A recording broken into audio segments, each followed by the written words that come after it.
Welcome to the TowerCast podcast, the towering podcast for the towering filmmaker. How's it going, you guys? My name is Juan Paul Flores Vasquez, here with some wonderful filmmakers around the neck of the woods. Here we have John Eric Castro, Michael De La O, Carlos De La Torre. Yo. And our guest today is the one and only John Gone, or Gonzales, the writer of Tus Brazos Esta Noche. How's it going, Jonathan? Hey, how you guys doing? Good to be on here. How's quarantine treating you, man?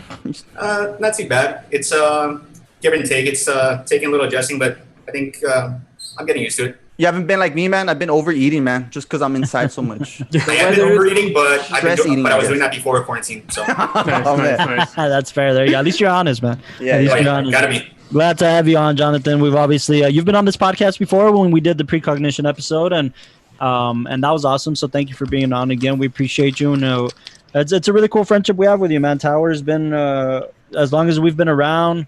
Later, kind of in the years, we met you down the line and got to collaborate in a couple instances, and then we've seen your work kind of bloom, man. And it's an awesome thing to see when you see somebody's progress. And that's only getting better, bro. Only getting better. Oh, thank you guys. That means a lot, and thank you guys for having me on here. I enjoyed listening to the podcast, and I enjoy hearing your conversation. So it's really good to be back here. Cool. Thank you. Awesome. Hell yeah. Those who don't know, man, Jonathan Gonzales is like one of the most well-rounded filmmakers around, because he can literally have a conversation with you about anything cinema, and every time you get into a conversation with him, man, it either ends up in a little bit of a debate or it ends up in a common ground. And either way, man, like I've enjoyed every conversation I've ever had with this man. I remember thank you. Yeah, I remember the conversation that really stuck with me with John was when we were doing the 2-day challenge, and we were filming like the last scene. Carlos was busy directing in the hot sun, and we were in the cool air-conditioned van. I was acting out, dude. We had this whole conversation about, I think it was Star Wars. I don't remember, but yeah, Star Wars. We were talking about the prequels and the sequels right now, and then the triquels. I don't know, but yeah, man, it was. I'm telling you, man, John Gonzales is definitely one of the most like ecstatic filmmakers that we have around. So we're glad to have him here, and congrats on his filmmaking run, man. Because from what I hear, thank you so much, man. Appreciate it. También, man, esta noche digo. It's winning a lot of awards in the circuits, isn't it? Yeah, it won so far. I think about I mean, I don't want to come off as cocky or anything like that, but it came off. But so far, right now, it's still a little early in its festival run, but it's currently got about 20 awards, and it's still doing its festival run right now. It just started about a month ago, so we're trying to see how it goes from here, because a couple of festivals are canceling or postponing, so we're still having to hear back from those. It's gonna be it's gonna be awesome to also mention when we get to that film in more detail down the line. Michael De La O, our very own Michael De La O's involvement in that film, and him being a producer on that, and that. So that's super cool. I was the executive pain in the ass for Jonathan. So yeah, it was a very fun time. No, that was Jason. Jason was the pain in the ass. I believe it. I believe that was Jason. I believe it. I believe it the whole way. Yeah. Hey, Jason is talking, man. He knows it, and it's okay, because you know what? Yeah. Like his conversations with me are like the most amazing thing ever, because I have to like write it down and think. I have to memorize everything that we talk about, because he has like the most insane like conversations with me, and it's just so much fun to talk about. I'm like, I gotta write this shit down and put it in a movie sometime. Like in addition to what Juan was saying earlier, as far as like being with Jonathan is just nothing but like film talks and film debates. I think the first time I talked to you was a couple of years back when I was probably in like my second semester doing digital media production, and I was doing audio design. And I remember you were in the class, and for the most part, it was like quiet. Like, I don't know, for some reason, when you're starting off, especially like in a class, like everybody's just there. They're hoping that nobody makes eye contact, and they're just sitting there. And I was like, well, somebody's got to talk about something. I mean, we're all just like sitting here. And I think we got into like a half an hour talk about like the Avengers movies and what it meant for like the series moving forward and all that. But it's one of those things. You're one of those guys who you can talk about any film, just jump into it, and I mean, all that passion kind of comes out. And as far as seeing you directing, the passion's still there. So yeah. Oh, thank you. Appreciate it, man. Filmmaker to be on. Just to clarify, De La O, I actually thought about this the other day. I considered you the muscle for Tus Brazos Esta Noche, because you did the heavy lifting for a lot of the film with equipment and stuff like that. So you about Michael De La Destroyer De La O is the guy. He's the muscle. Yeah, so you were definitely a big portion of the film. Yeah, I mean, it's cool to know that we have like hustlers on the team, because I mean, that ability that Michael has to be sound, to be lights, to be a gaffer, to be assistant AD, like that got him, from what I saw. Carlos mentioned this before we started, a producer credit. So that's, I mean, yeah, man. I mean, that's what a producer does, right? They provide the means to make the movie get made. It's a tough job. Definitely the MacGyver of the team for sure. Ooh, well put. Yeah, Beto was great. He was always there on time. He was always there whenever we needed him, and he was a lot of fun to work with. And yeah, he was a blast to have around. So he's definitely, kudos to him for everything he did for the film, and he definitely more than deserved that producer's credit. Cool. Well, hey, I will say it's been quite a journey for the Towering Filmmakers as we begin our second season. It's nice to open up to a new wave of filmmakers that we have around the neck of the woods. We have John here today, as you all know. Can you take us through your filmmaking journey? How did your hero's journey begin? I thought about this question a lot. I was actually rewatching some of your podcasts, and so I was kind of preparing myself mentally, and I thought, well, I've always loved film ever since I was a kid, and I always loved it ever since I was little, and everything about me was always about film or filmmaking or movies in general. Like, I think I tortured my family because all I would ever want to talk about is movies, and so. Same. And so like everybody would call me weird or annoying because all I ever wanted to talk about was movies. And so I didn't know how to actively pursue that, because when you're a little kid and you say you love movies, everyone's like, okay, yeah, enough with the movies. And right. you don't really have that much interaction with people about what you want to do with movies. And it wasn't until my senior year I got into an audio and video production class, and I loved learning editing on Premiere and stuff like that. And so I started making like a bunch of goofy videos. Like I used to do those stupid songs in real life videos when I was in high school. I used to do like my own little versions of that.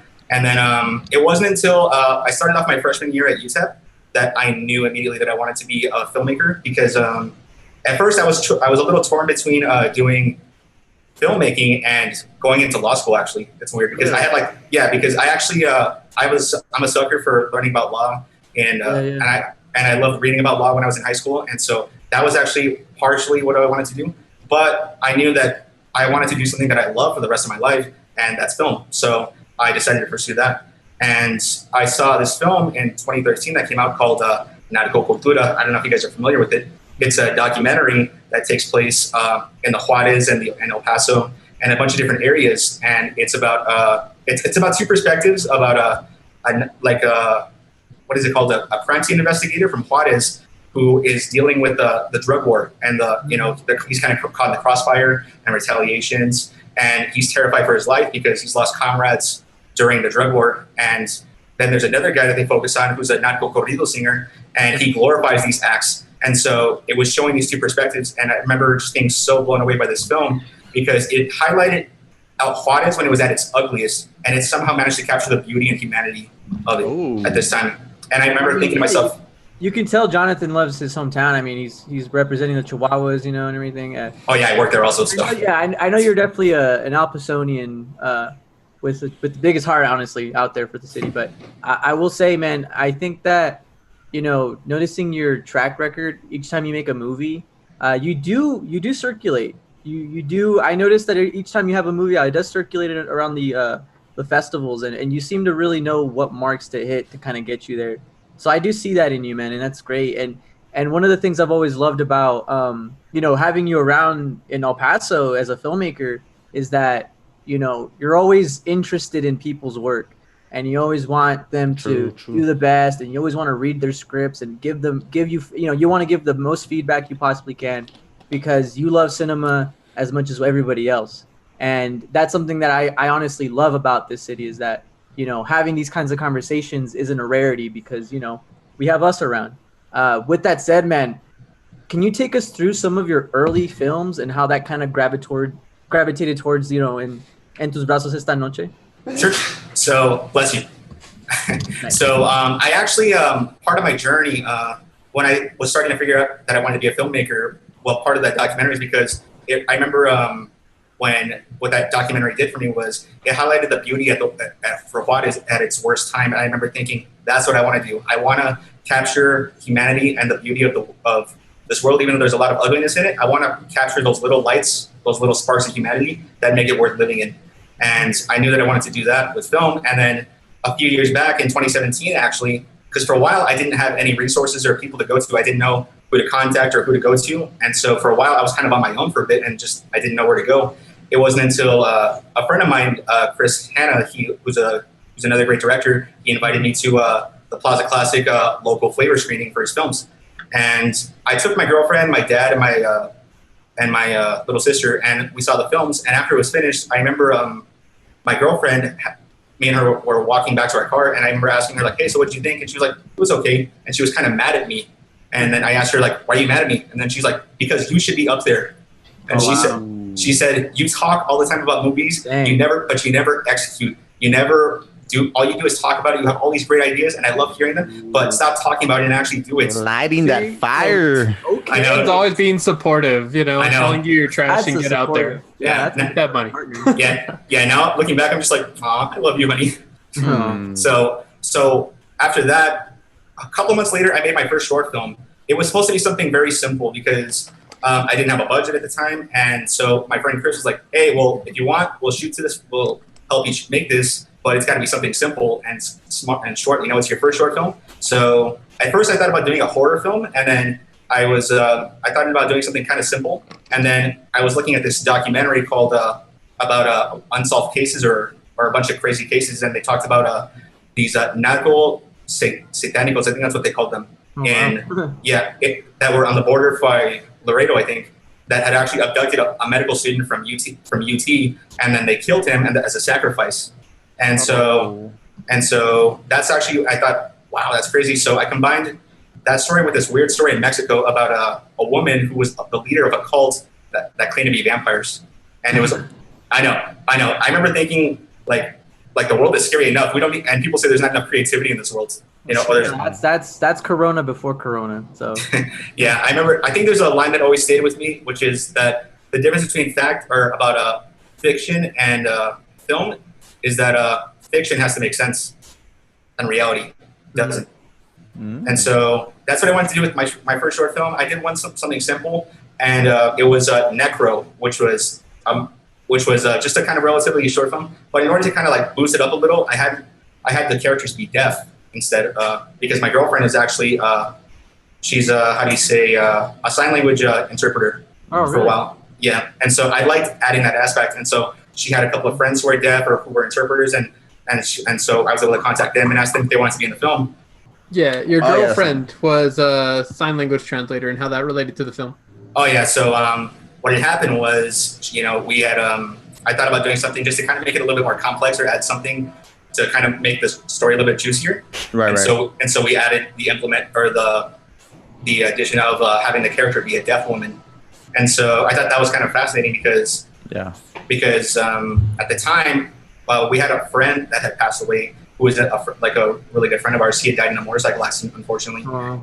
And so he was a huge influencer friend of the deaf community here locally, and so we paid tribute to him by adding his picture in the film. And that was actually who he was. Like, there's a picture in the film where it says somebody died, and that was actually our friend who had just passed away recently. Oh wow! And so it was just kind of adding that element. And then I thought to myself, like, man, imagine it's not necessarily that somebody deaf would be scarier in this situation, because I think it's scary in general. But I think adding that implement of putting the audience in that woman's perspective without them understanding what it's like to be a deaf one makes it a little bit more creepier or unsettling. Absolutely. It definitely. Well, that's one of the things I've noticed about your work is that when in the conversations I've had with you and when we've spoken about your line of work, you've always mentioned that you always pull from something that kind of attracted you to a story. So rather than just make a movie about like a horror movie or whatever, you might add a deaf woman in there just because you think that adds a layer of complexity to it. Or with Act of Contrition, I know that you talked a lot about researching some of the mass shootings, and I guess you always kind of put your heart in it, where I think with that one you had mentioned something along the lines of saying, I wish that those shooters had someone to talk to.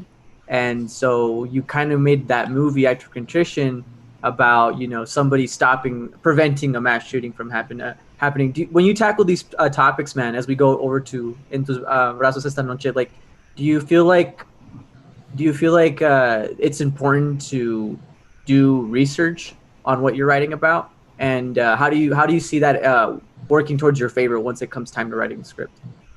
Most definitely. I think about the aspects of what it brings, because I think it's one thing on a surface level to have to incorporate this kind of element, but I think on another level it has to be a reason for it in the story. And so the reason I made Act of Contrition actually, well, was for budgetary reasons. My friend had said like, hey, keep it simple. 2 people, 1 location, make it work, whatever story. And so I didn't want to do a horror film again because I just done Necro, and that was a little too horror-y for me. And I wanted to kind of like branch out a little bit more. And then I thought about scenarios like 2 people in one location, what can happen. And then I thought about because I've always had a fascination with mass shootings and school shootings because of a trip we got to some people from the Columbine shooting when I was in high school and I used to live in Dallas, and so that kind of always stuck with me. And I remember thinking, what if there's a story about a parent walking in on their child while they're planning the shooting? How would they confront them, and what would they do? Would it get physical? Would they talk him out of it, or what would they do? And I mean, there wasn't too much to research on this though, because one, I don't think anyone really reports these kinds of things. Like my child almost shot up a school or something like that, Yeah. And so I was trying to think about scenarios. And so for research, I had looked into, one mass shootings, of course. I looked into other short films that had been made, and all of them were about the shooting itself or stopping them in the process. They were never about before. They were never about like the beginning stages.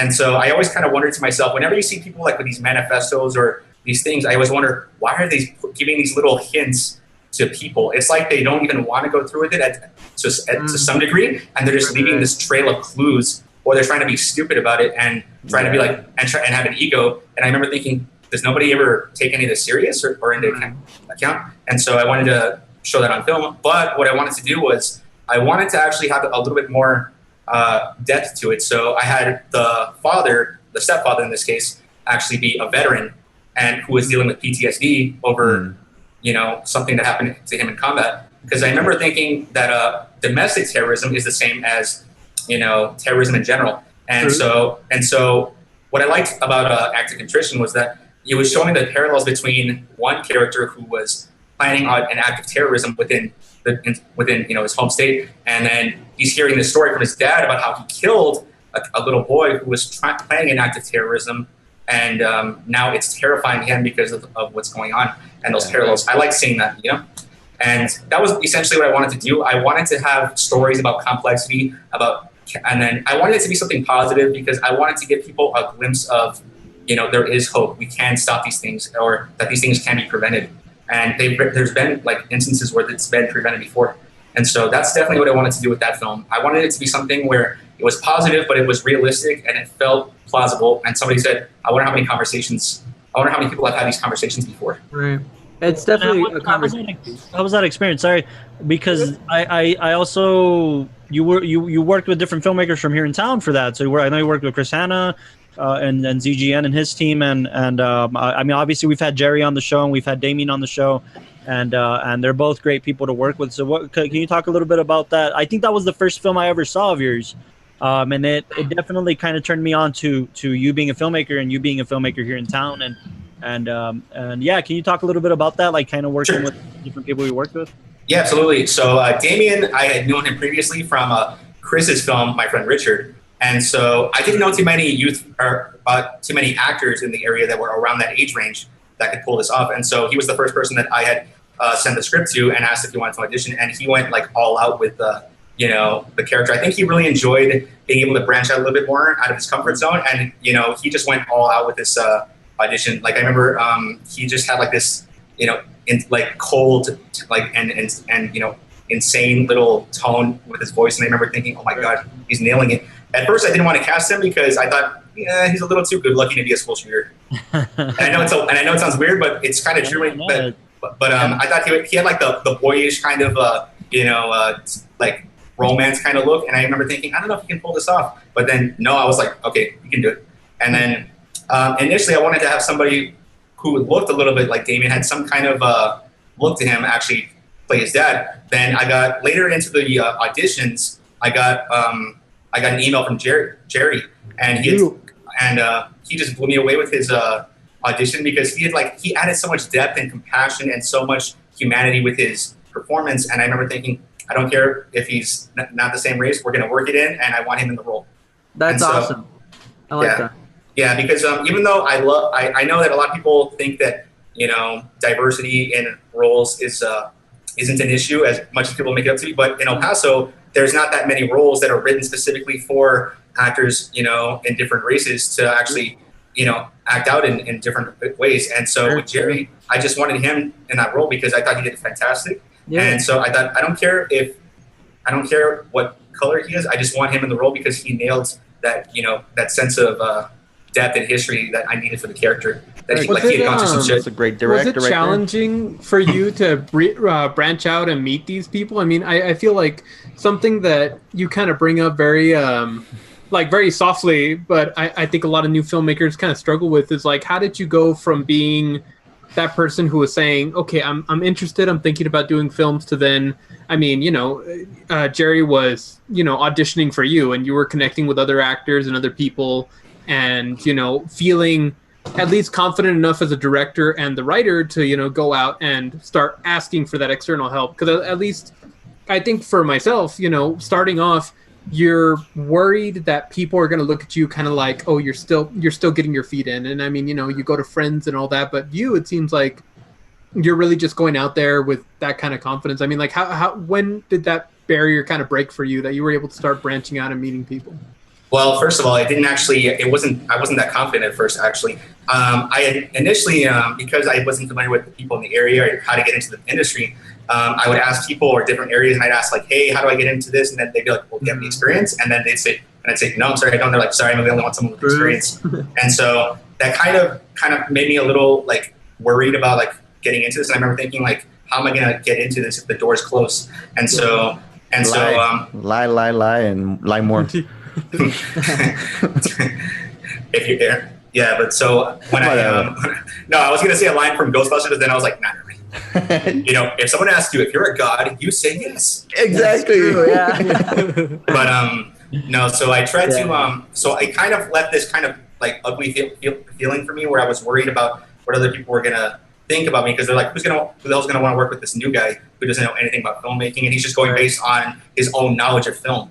And so it was. So a lot of it initially, at first, was based on, my knowledge and what I enjoyed in film. And so it wasn't until I met Chris. He kind of told me about like some of the places I could look for actors or for resources. Hey man, Chris will energize you for sure. Yeah, and so I was doing, and so that helped a little bit. But then once that door opened for like where I could find, the resources I needed, like actors or crew and stuff like that, that definitely like opened it a lot more. And then that's actually what made it a little bit more easier for me to kind of be more confident with who I approach or who can reach out to me and stuff like that, because I didn't know how open the El Paso film community was until that I saw that the door could be open. Mm-hmm. So that definitely helped out a lot, and that definitely was a huge thing for me. And I think another thing too that was great was that when we started, the actors that I worked with, Jerry and Damien, they definitely said that they enjoyed working with me, and I think Jerry was great with like introducing me to other people, and I was able to make contacts through different people. I think that's actually how I met you guys, actually, through Jerry, because I think you guys met him at the screening for the audience awards or the awards for the Plaza Classic. Sure. Yeah. Jerry's one of our early guys, man. He's one of our. Since our feature film, Depth of Field, he played a pretty exciting. We actually loved Jerry so much that we wrote a role for him. Yeah, shout out to Jerry Walker, man. He auditioned for maybe 2 lines of dialogue, and I told Austin, like, I got to write some more for this guy. He's too good. And yeah, shout out to Jerry for sure. So that's cool that's kind of the connection, Jonathan. That's really cool. That. Did he like tell you about us, or did we kind of? I forget how. I remember the first time we really linked up was when we were talking about precognition. I mean, that's kind of the first time we really sat down and really kind of linked up a little more in depth. Yeah. We had seen each other along the way, but do you remember? Do you have kind of any? Yeah. So my film, Act of Contrition, had actually won the audience award at the Plaza Classic, and so while I was there, they were also screening the 48-hour films, and they showed a screening of The Tram also that you guys had done. Okay, that's right. And I remember you guys were there in the audience. You guys were there in your Tower shirts, and then you walked up to Jerry and said like, "Hey, congratulations!" And then I kind of was around you guys, and then you guys were like, Oh, hey, yeah. congratulations. So it was kind of like small talk, but it wasn't. Yeah. But it kind of made your presence known, definitely. Oh, okay, cool. Power with the impressions, man. With the first. Yeah, I know. Hey, Jonathan, man, I want to ask you a question, man. It's a little bit off Sure. topic, but coming from aspiring actor, I like to see and watching some of your films and also becoming a fan of yours. I gotta ask you, man. I ask these directors all the time. Sure. Who's your favorite director? Who's your favorite actor? And what's your favorite genre? Ooh, okay. My favorite director is Alejandro G. Iñárritu. He's my favorite director. I love his work. I love his emphasis on complexity and humanity and stuff like that. And What's one film that you recommend? Amores Perros. Yes. I can't watch What? that, man. Oh my God! Are you like that one guy that we had in class for the Three Amigos that was like That's the that animal lover? No, he was like because no. That's okay. Watch the dogs, man. No, I understand that, but somebody had said that in a class I took because we did a class on the Three Amigos, and that's how Tus Brazos Este Noche actually got started. One guy was like, the only movie I like from Iñárritu was The Revenant, and I was like, hold up.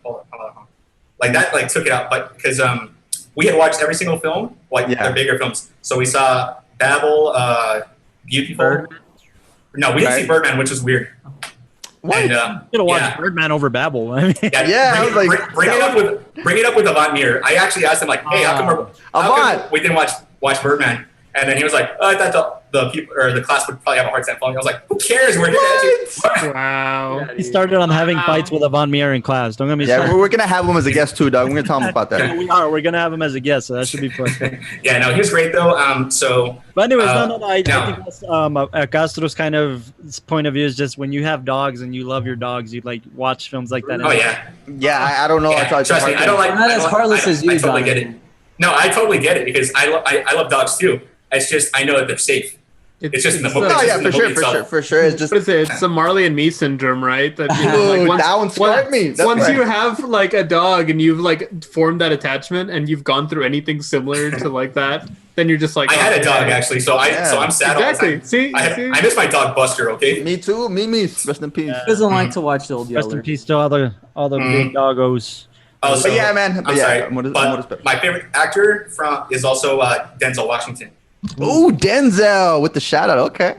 Yeah, I absolutely love his work. And then my favorite genre, I don't really have a favorite genre. I guess drama, but it's because I'm not really picky or I don't like to stick to one genre because I love every kind of category. You know, it's like Well, what's one that you wanna? If you had like a big budget, what type of genre would you?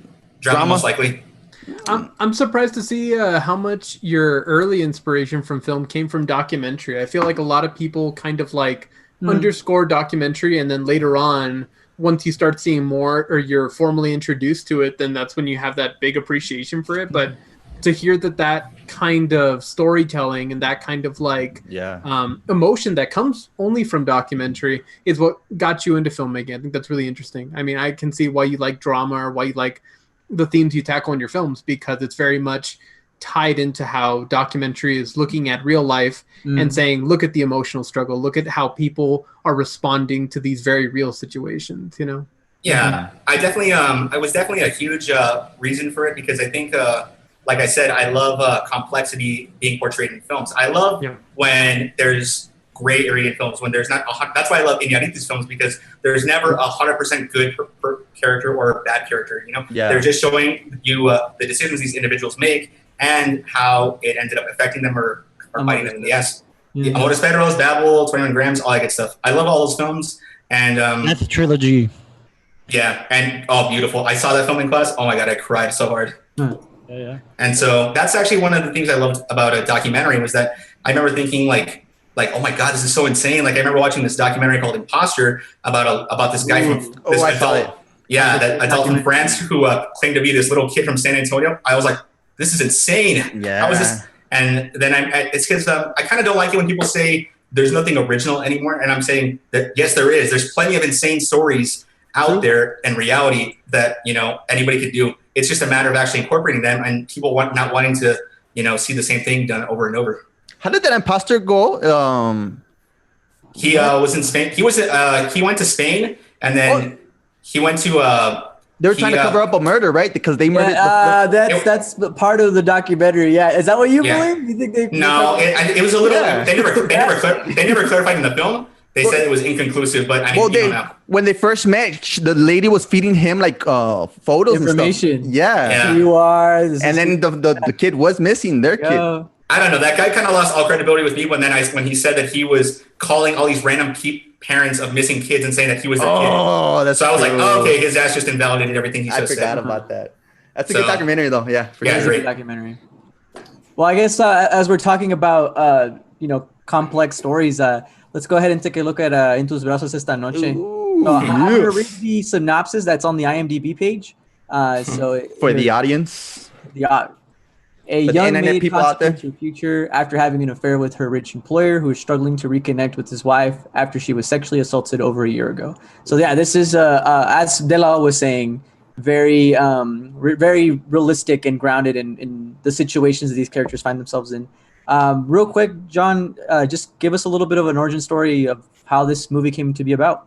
Sure, absolutely. So I took a Von Mears class for I think it was last year actually. I took it and it was on Pedro Almodovar, and his work is a little. I'm not super crazy about, but I respect. But then he had said that next semester he was going to do an outdoors class on the Three Amigos, and I was like, yes. So I was like, that every semester, dude. He says the same thing. Dude. Yeah, but Three Amigos, I love their work. So I was like immediately like, I don't care if I have to retake this. If I can do this class again, I wanted to do it. Just to clarify to everybody listening in, that's the Three Amigos of cinema we're talking about. Okay, because I thought it was not the Steve Martin movie. Yeah, I thought it was Steve Martin. No, you son of a motherless goat. Not the Donald Duck one. Not the Donald Duck one. Three gay Not the Three Amigos of comedy, which is like Mencia and Freddie Soto. That's what I'm thinking. That's what I'm thinking. There's so many Three Amigos. I just realized this. I know. Yeah, no, you're thinking of the Three Caballeros. Oh yeah. Tres leches. But Leches, yes. But yeah, so I love which is Alejandro Iñárritu, Guillermo del Toro, and my personal favorite, Alfonso Cuarón. He's my second favorite. I love Iñárritu's work a little bit more, but I love all of them. So yeah, so sorry about that. I took that class, and so towards the end of each semester, he gives everybody the option of either doing the exam, writing a paper on one of the directors, or doing a short film. I of course wanted to do the short film, and so I thought about the plot immediately. Like I think on the first day of class, I came up with the synopsis, but it took me about 3 months to finalize the script. So I remember thinking, what if there's a story about a maid and she ends up getting pregnant by her husband or by the guy that she works with, and so on and so forth. And so actually that's a spoiler. I probably shouldn't have pointed that out, and I hate myself. Oh, that's fine. I mean, people who are watching it should know. It's still doing its festival run, so people right. Oh, should know. Yeah, spoiler. Cut that. Yeah. Get out. So bad word.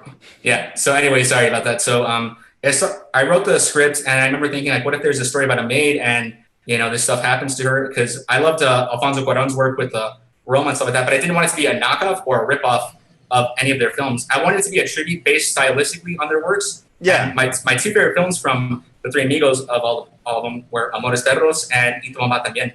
And so I wanted to pay tribute to that style. So I wanted to write an original story though, because I remember thinking, okay, if I'm going to go all out with this, I want to make sure that it's something that's not just for a grade. I wanted it to be something that I could make a festival run, that I could promote. And so I knew I wanted to go all out because it's a tribute to my favorite directors.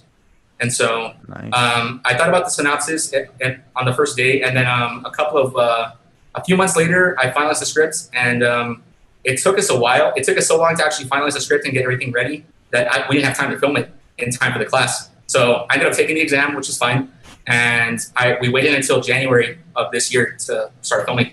He didn't give you a little leeway? Like you didn't show him like a draft, like, I'm coming up with this really good one? Or? Oh, I showed him, but it took so long. The class was already over, so. Oh, okay. Yeah, but it was cool. So, I still got an A in the class, so I'm okay with it. And so, that's with a C, dude. Ooh. Well, I'm showing up to class. Too many showers. As we were mentioning earlier, the cast for this picture, not only did it have some very prominent actors here in the borderland, like Patricia Montes, Hector Diaz, Veronica Perez Torres, who honestly, she's always constantly working on something new. Ivan Orozco, Diana Lopez. With such a small cast, what I really loved about your film was that you utilized the set in such a way where there was production value and I mean I was actually kind of curious as to where exactly you did film this movie because it looks like it looks like an aristocrat fresita house around here in El Paso. Oh, so, it is. Right, and you use language like that in your movie, so there's that as well. But is there a particular reason why? And I'm trying to word it as best I can. Was there a particular reason why you decided to tell a story about, I guess, people sort of up on the hills, if you know what I'm saying? Well, what I loved about like I said, what I loved about Inarritu's work is complexity in drama and humanity. But with Cuarón's work, what he does is he talks about social class. He talks about people in different areas and how they interact in these different social classes. And I love that about Roma and Iguala también. And so I wanted to incorporate both and have them collide a little bit. And so that was kind of the main reason. And so when I was writing the script, what I initially wanted to do was film it at my dad's house because it's not a super like a $500 million house, but it was like a decent sized home where I thought, okay, somebody could pass this off. And so you made it look a lot bigger on screen. Yeah. So here's the trick. Here's the trick. So Jason, I had brought on board, and me and him have like a love-hate relationship with each other. And so he was like saying the only reason he would Jason, he's been on the show as well.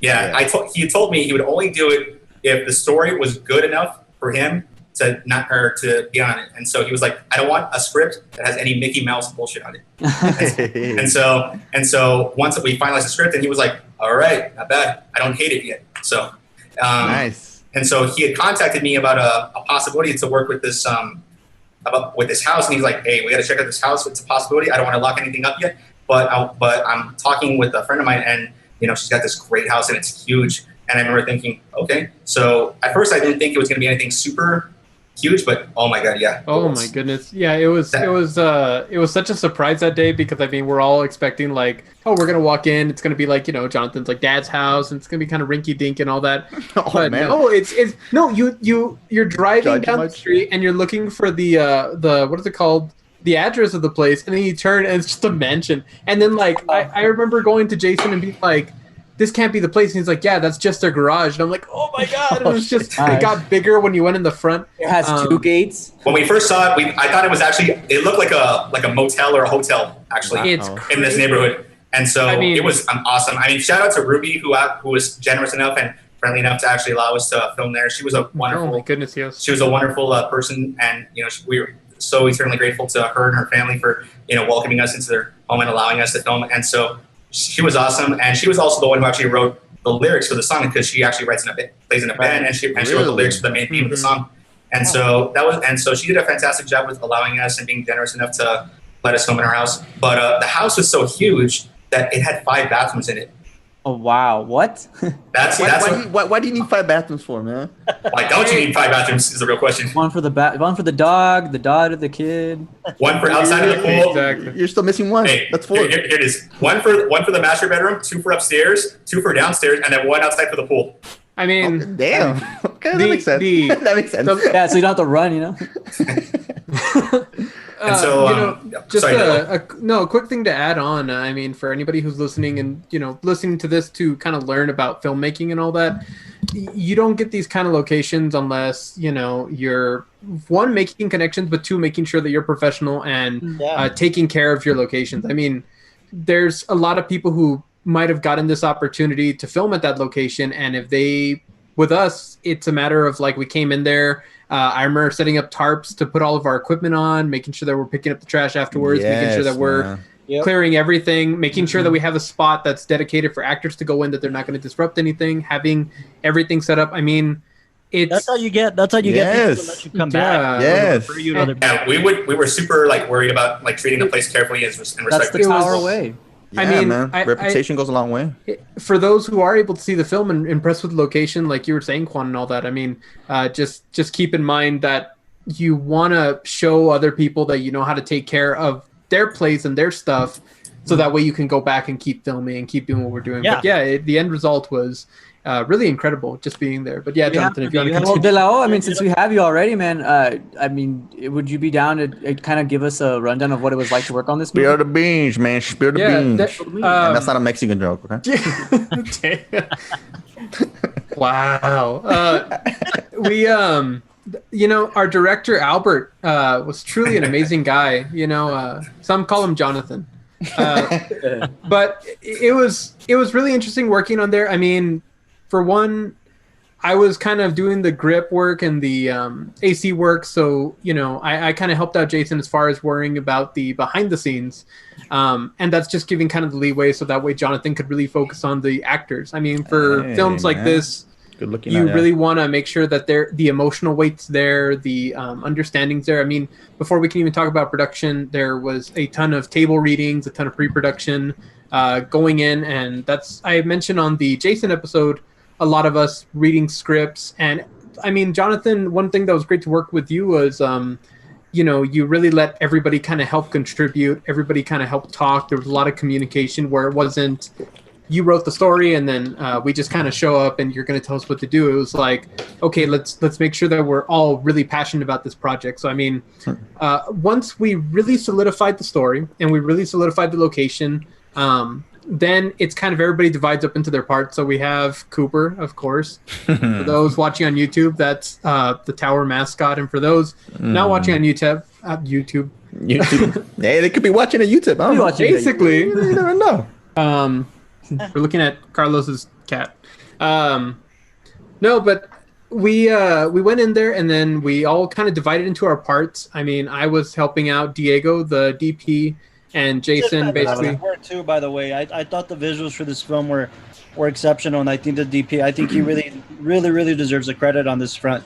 Most definitely. Diego did a fantastic job. He, I think that was one of the best keys about working with him was that we both had the same vision for what we wanted to accomplish with the script. He had said like, hey, so when I sent him the script, he was like, hey, I kind of envisioned this kind of like a Motor Speros. And I'm like, that's exactly what I wanted to do. Diego. No, very, so very it was fantastic. Very collaborative set. I mean, we were all, putting in our input. We were all helping out. And kind of like what we mentioned beforehand in the Jason episode, we all kind of came in knowing that we wanted to make something really great. We wanted to make something really good. And everybody kind of knew their part and knew their place. And it was a really smooth set. I mean, we're there for maybe 6 hours at a time when we would go on set, just because we, of course, didn't want to overstay our welcome. But yeah. That was the trickiest part. Yeah. But so, we you don't want to be there. So we only had 2 days to shoot everything in the house because we didn't want to overstay our welcome and we wanted to be respectful. So we only got what was essential to show the wealth of this family. And so we focused a lot on the exteriors, the wides and stuff like that. Because what I had initially envisioned was I wanted to shoot all the wides, all the stuff with the rich family, wide shots and kind of in long takes, like similar to Ethan También was shot. And I wanted to shoot everything with the maid and with her character tight and close and claustrophobic, kind of like in personal with like the way Amor Esteros was shot, to show the difference in social class and stuff like that. And so we got what was essential, but I mean, because we had such limited time, we were just trying to get what was essential for the shoot, and we worked around everything else. So like the big heavier dialogue scenes we shot at my dad's house in different rooms, and you can tell the difference because there's like cooler room tones and stuff like that. And with the other mansion, it's much warmer colors. Well, you guys had a great location. You guys had a great crew. One of the things that I really enjoyed about the picture as well was the performances. I think that this is one of those movies that we've been able to see and get to watch here locally that really was elevated a lot because of the performances. And I think that from everybody from Ivan to Hector to Patricia to Veronica, Diana, like I want to say that each character felt like their own individual, and there were some really good scenes in here where especially I want to applaud Ivan real quick, man. Ivan.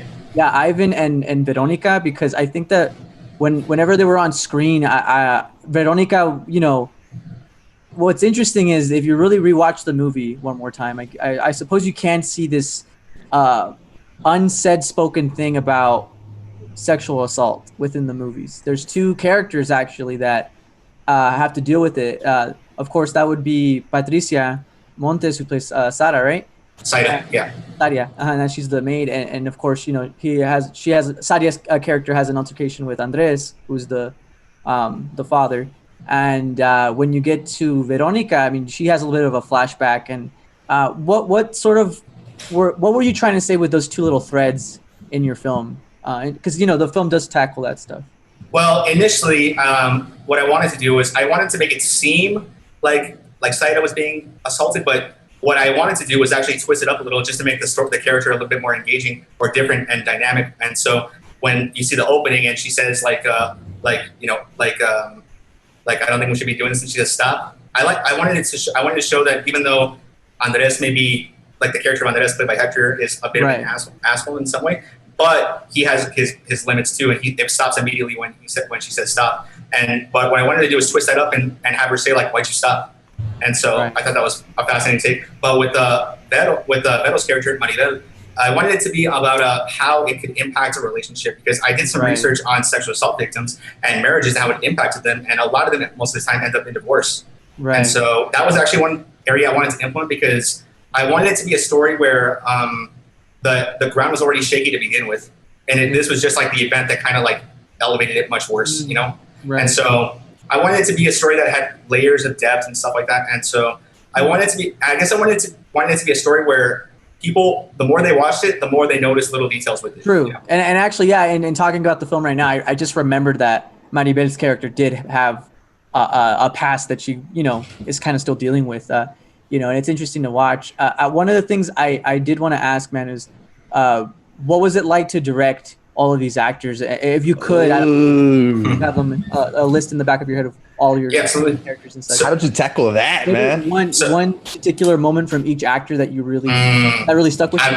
Oh, definitely, yeah. So what I did was when I wrote the script, I already knew who I had in mind for the roles of Saida, Andres, and Maribel. So I knew I was going to cast Patricia for the role of Saida, and I knew I was going to cast Andres, Hector for the role of Andres, and Vero. So I knew that, right? So I wrote them in the way to their strengths. I wanted to write that into them and incorporate that. With Nano, the character that's played by Ivan, it was really hard to find. And it wasn't until I got really fortunate and lucky to actually meet him after one of my film buddies had him in a short, and I got to know him, and we met, and he was fantastic for the role. And so I wanted to play to everybody's strengths, and everybody spoke Spanish naturally. And so that was actually a huge thing. And I think what elevated it too was that the story was a bit more layered and it had more drama to it. And so there was more for the actors to work with. And so what I had done was after I wrote it in English at first, then it was translated. Then I told the actors with the dialogue, like, okay, guys, I want this to come out as natural as possible. So I want you guys to personalize your dialogue the way you guys would say it in Spanish. So okay. So I had them do that, and it helped out. I think it definitely helped out a lot. It gave them some leeway. I always wanted to make sure that they also had room to work with whatever they wanted to do. So, because I don't like to be a control freak, I like to understand an actor's perspective, and I want to make sure. and I want to make sure that that everybody feels like they have some creative freedom with this. And so Hector did a great job. Hector did a great job. He's a phenomenal actor, of course, and so he was always like kind of giving me like little things like, hey, what if we try this? And I say, okay, sure, let's try it. And so it was like that Lowell was saying.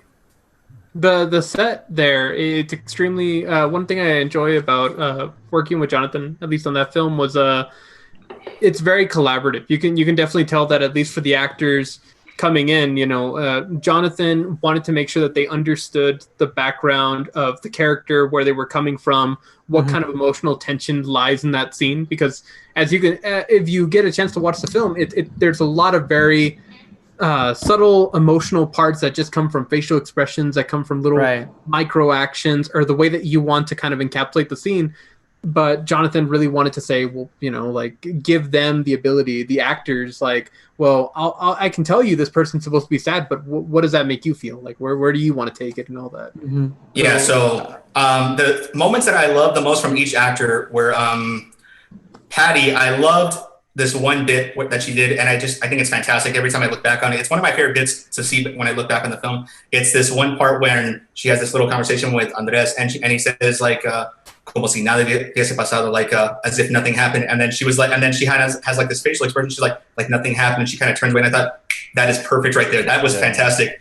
And then I love that. They sold it. Yeah. And then because she's a fantastic actress, especially when she's just based on her facial expressions and her emotions. You know, she just has so much range with that. And then Hector was fantastic in so many scenes. I loved him in I think one of my favorite moments is oh my god, he in the beginning when with the affair, and then he opens the door, and I know this is like not his fault or anything like that, but he turned around and he hit his head in the door frame. Oh wow! And you can hear him go "ow" because he actually hit himself. It's on camera. That's in the movie. No, that's in the film. Look, rewatch the film, and then you're gonna hear like him "ow," and then that's when she's like "Estás bien?"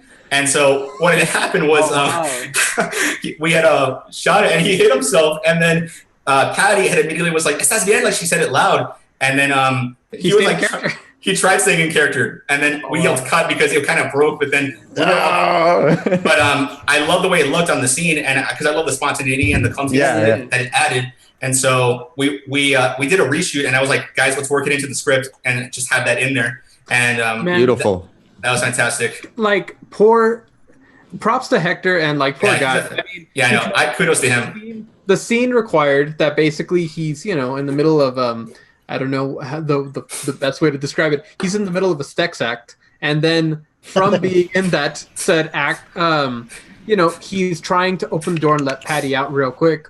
Well, what happens is that he hits his head, and at first everybody kind of freaks out on set, and we're like, "Oh crap! Like, is he okay?" Because like, he's going. My producer brain turned on. Like, we're gonna have to give him money, man. That city's to us. Nah, Jason's gotta give him money, man. Hey, he's a Michael Gopin guy. Of course, we gotta give him money. Yeah, he works with Michael Gopin. No, but like best lawyer in town. He hit his head. We all panicked because I mean, even in those scenes that look very intimate and like nobody's there, there's 10 people in the background, one holding a boom, like people recording and all that kind of stuff. So we're all kind of like, "Oh shoot, is he okay?" And he's trying to come out in pain, but then because of the scene, his pants are down, and you can see this guy like walking out, pants on the floor, head's hurt, and I'm like, "Oh Jesus!" But he was cool. He was cool. He recovered, and then they went back at it. Yeah, I love that bit from him, and I also love his last monologue towards the end of the film. And I love that it's towards the end. It's this one bit where he has this really awkward laugh. It's at the very end, and I just thought it was hilarious. I thought it was great. Right. And Beto, I love the little chuckle he does. It actually it heightens attention. It kind of gives you the weight of the situation. My only complaint, Jonathan, if I ever had one, was that I wish that it kept going. Like, at first I was like, "Are you gonna be like my Theo?" He said the shit to me too. I mean, like, I just wanted to see it fall apart because I understand your inspirations with Iñárritu, and I know that again the theme of sexual assault is a real one. This is something that even El Paso has to deal with, and of course there's things going on about it right now. But just alone the fact that you did that scene at the very end, because I was telling Carlos, I feel like the movie really is the ending.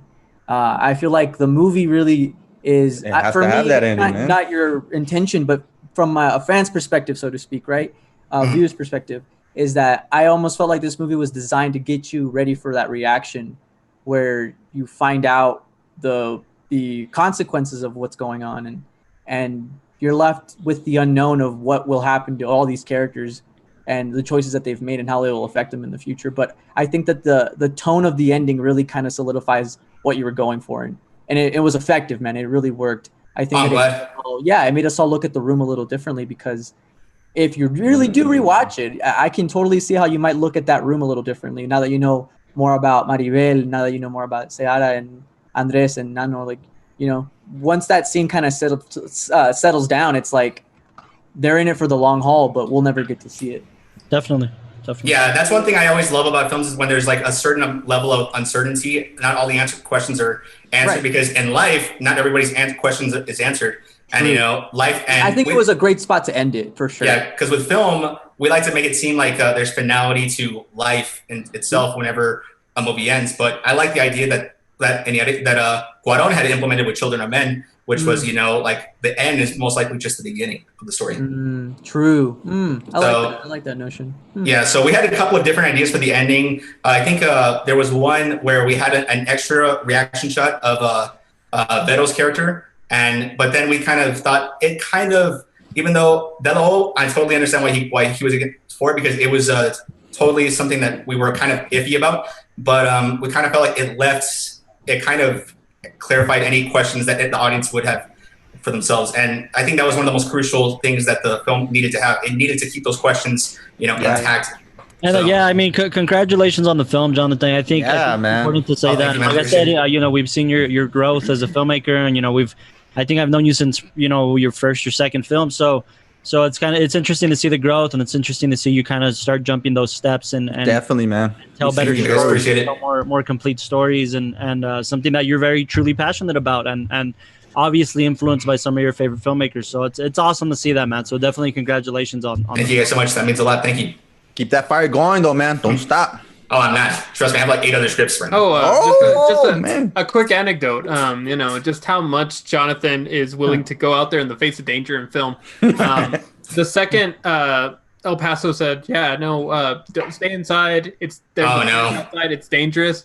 That's when Jonathan was like, hey, He was in a full hazmat suit outside or what? No, he's like, it'd be cool to film right now, right, guys? So then he calls up cast and crew. You guys have sanitizers, right? We're going out.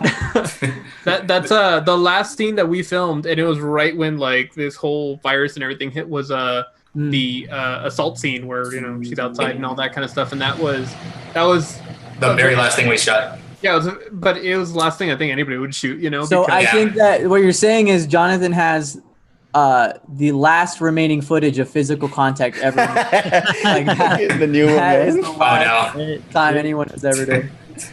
I'm sure guys. plenty of people have done that. right, Jonathan. I do want to transition one more. Go for one. Or Eric Castro, did you want to say something? No, go for it. Oh, just if we could segue towards the film festival, just real quick. I've noticed that a lot of your actors have been getting a lot of awards, man. I do kind of want to ask, because I don't think we've been able to have this conversation on the podcast yet. Again, those of you guys watching on YouTube, enjoy the view. Spotify, Apple Podcast, Anchor. Thank you so much for supporting us. Everybody. Hell yeah. Be sure to check out this film once it hits the internet.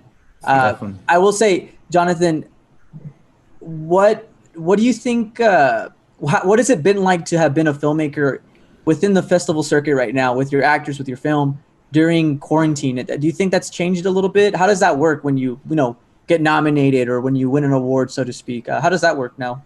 So I wasn't really concerned with myself getting awarded because, at the end of the day, I was more excited about everybody else's possibilities with achievements. Like I was more excited to see how Hector, Patty, and Ivan and Beto would do within the circuit. I was excited to see how Diego would do it in the cinematography areas. And so I was more excited about everybody else's reactions. And so what I think actually surprised me the most was, not that it didn't surprise me, but I was a little like off guard because Patty got a lot of like strong actress awards. So she, like I remember she got gold in a category which I think had like 4 or 5 other actresses. Really? And then which gold is like I guess like around 3rd place because there's like diamond, platinum, gold, and so that was a huge surprise. And so I was really happy for her. And then Hector also did really well. They both, I think it was surprising is the amount of competition they've had to face and how well it's endured with them.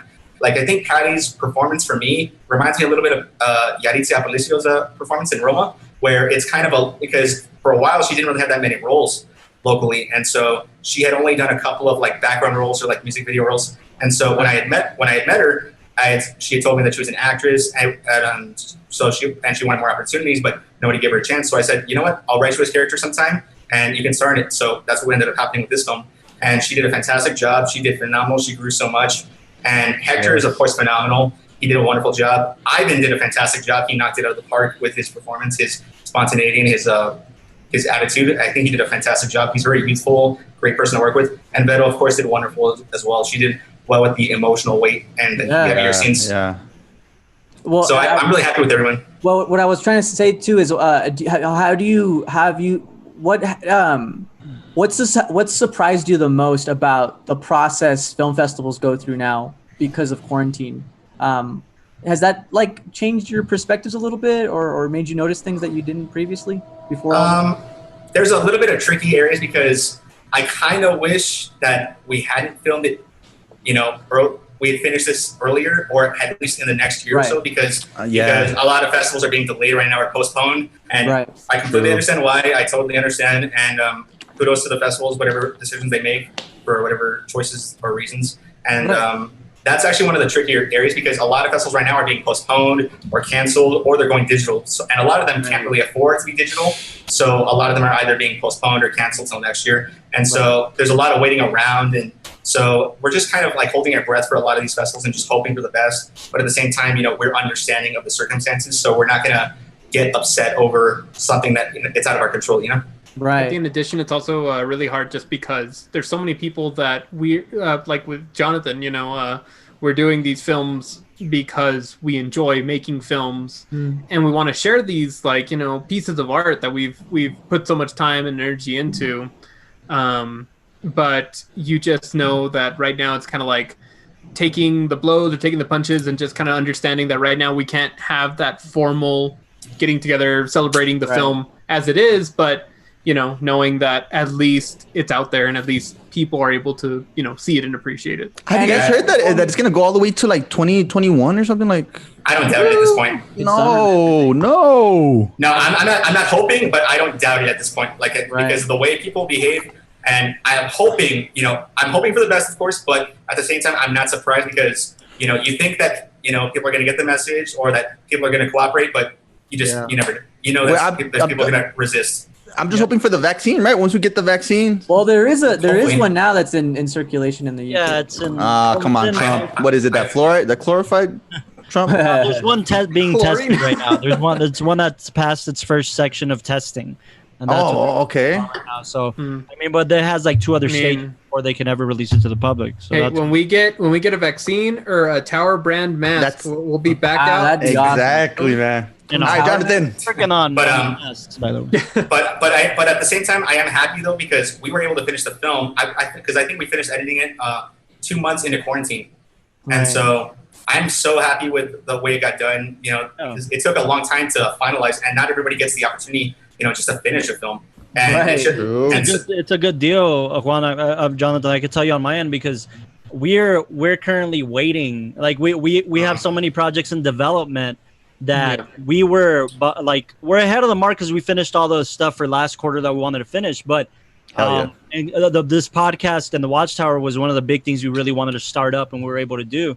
And when this quarantine hit, we're like, oh man, are we going virtual? Or are we waiting it out? And thankfully we're able to go virtual, but just to keep things going. But as far as production goes, we all miss it, man. And it kind of sounds like you got done right before the craziness started, man. And that's we were really fortunate and blessed to actually have that. And I think what made it the biggest blessing, though, is that there are so many scenes in the film that are exactly how I had envisioned them. So, like, you can ask Delo, I literally had to use music to help me visualize a lot of the scenes. So so there was parts where I was like, oh my God, that's exactly how I envisioned it. So I was so happy with the final product. And so I was grateful for that and for the opportunity to work with everybody. And, everybody, even Jason, even though he was a pain in my ass, but I love working with him. And he's going to tell me, and I know he's going to give me some shit about me drinking Dr. Pepper right now. But, I know he did. It gives us hope, and it's a really nice feeling to see a movie in circulation, especially when it's from one of our own. So one thing I will say is that whenever I do see a little nominee, a little award-winning post on Instagram or Facebook, it just makes me think, man, that's awesome. We still have a filmmaker representing El Paso. So that's awesome, man. Thank you, man. Appreciate it. Yeah, Jonathan, we like to close this podcast off putting the guest in the hot seat with De La O's good word of the day. Let's see if you can guess it, man. Word of the day. Whoa. Word of the day. Yeah. No pressure. We really need to get a soundboard, man, or something. Yeah, I know how. Like, boom, boom, boom. Wow, what a sad soundboard. It's just a bunch of people go boop, boop, boop. It's an improv soundboard right now. I like it. Jesse, if you're listening to this, Jesse, if you're listening to this, we need Jesse. animation and we need some music and we need like a segment travel. Okay, so word of the day. What's the good word of the day, Delo? For those who don't know, we like to do a word of the day segment to help everybody expand their vocabulary as communicators, as filmmakers, as people of the world. Jonathan, can you tell me what the word clique means? The definition of the word clique. Oh, I think I know. Clique sounds like sleek. Hey, no Googling, Jonathan. No Googling. Trust me, I'm not that subtle. I see your eyes, man. Let me see your hands. I see Yahoo pulling up Yahoo, aren't you? No, I wish. All right, step out of the car. Definition of the word clique. Clique. Yo, that's my clique, or no? Yeah, it kind of sounds like clique. I have no clue. That's just my only guess. I'm like, what it sounds like. Clique, clank, clop. What? Hey, okay. A clink, clink, That's his educated guess. Okay. I don't know, like a horse walking, you know, clink, clink, clink. It's an onomatopoeia. I know the scientific sound for a horse hitting the ground too fast. Cleek. Click. No, Onomatopoeia. Oh my goodness. Okay, so cleek. I chose this word because it means to grasp or see something suddenly or eagerly. Now, I know that kind of sounds like a random word, but Jonathan, you do seem like somebody who's out there in the film community, and you have the same passion that we all do to grab, excited, and suddenly, you know, that urge to want to get into filmmaking, and you've jumped into that, and now that you're in it, I mean, it's just the next project, and like with us, wanting... you. Look You at should Frederick sometimes, man. here. Man, Socrates over here. I know, right? But yeah, no, I'd say Cleek is what we're all kind of doing. We're grasping the next project. We're hoping that this all kind of clears out soon, so we can just go back out there and take the opportunities, because that's what we all want to do as filmmakers, you know. Absolutely. Cleek, word of the day.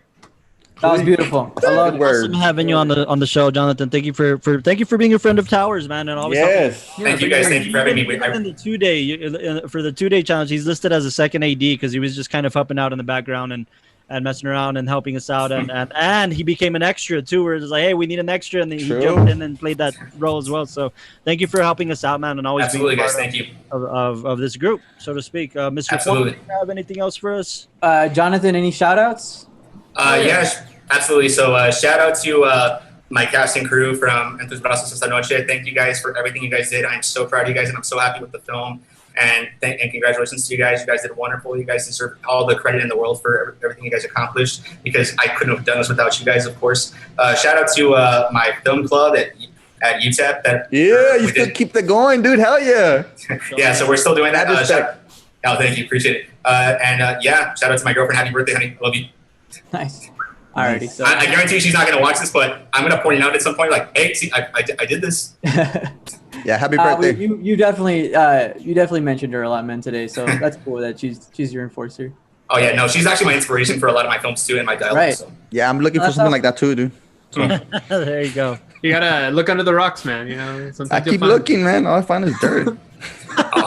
Hey, dirt is technically a rock still. Mike, Get turned down sometime. I'm sorry. I don't. All right, Mr. Juan, take us out. Okay. We are your towering filmmakers, keeping it real like a roll of film, always looking to develop with you, the listeners, the dreamers, and all the stories you tell. But that about does it for us over here on the TowerCast podcast. Again, as we've told you from the very first episode all the way to the next episodes that you will continue to watch on Spotify, YouTube, Apple Podcast, and of course Anchor. As always, keep writing your scripts, keep pushing through writer's block. And if you haven't heard it from anybody else besides your mom, you'll hear it from us. We believe in you and all the hard work you're bringing to your moving pictures. Don't forget to look at your call sheet. Don't you dare say fix it in post. That's the vault of filmmaking phrases right there. And remember to send the love and appreciation towards your cast, your crew, for all the hard work we know they're doing. Towering filmmakers, we'll see you guys on set. Nice. We love you, Jonathan. Thank you guys for having me. I appreciate it.